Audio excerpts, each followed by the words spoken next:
every year, and the last year that Fred was alive, he came backstage during the intermission and he sat down on the couch next to me and he said, "John, I can tell that you are the product of Catholic education," which I chose to take as a compliment, because believe me, there's plenty of places in North Georgia where it would not be. And it's true, I spent many years at Our Lady of Perpetual Guilt School. And now the story with most Catholics is that Catholics do not know the Bible. And we have, it's generally considered that we have a fellow who gives us a book report once a week. But at Our Lady of Perpetual Guilt, by God, they taught us the Bible. And I remember in the 4th grade, we focused all that year on the life of Jesus, which was perfect, because at age 9, I was obsessed with the 9-year-old Jesus, who appears nowhere in Scripture, right? I mean, the guy's born, and the next time you hear about him, he's 12 years old, and his parents have lost him in the temple.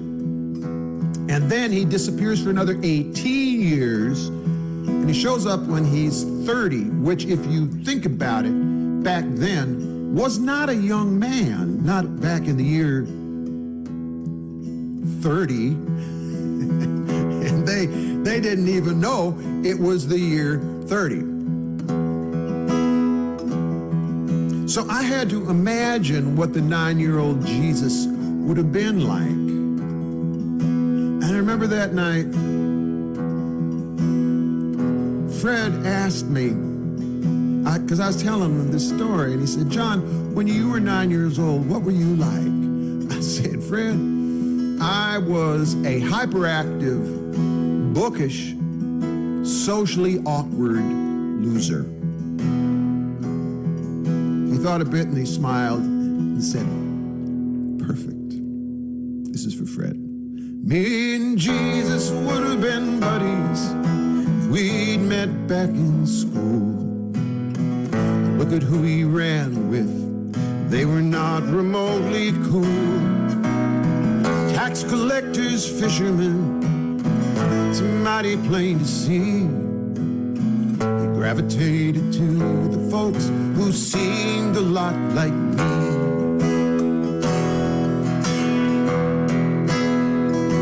Jesus would have been my wingman if we'd grown up the same time. I mean, who wouldn't want a pal who could turn water into wine? The money changers at the temple swear that it's a fact. He could be a badass if provoked to act.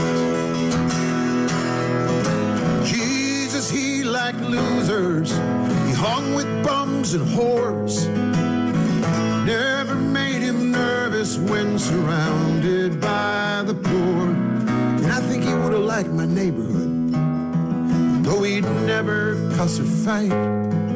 So I think that he'd have fit right in. Yeah, Jesus was alright.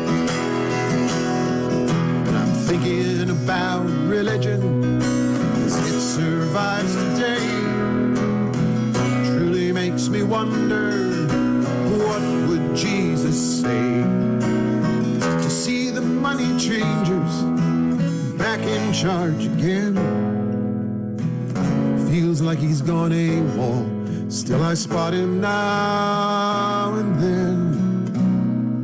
I think I saw him at the shelter, in the kitchen serving soup, chanting at a peace march. He was singing for the troops, volunteering at the prison, making out it's no big deal, praying with his feet, making God's love real. The end of our working day, we might go out for a beer. If I had wine troubles, you know you'd always lend an ear. And then we'd raise a glass for all the sorry losers we have known. Count our many blessings, make our way back home. Me and Jesus would have been buddies if we'd met back in school.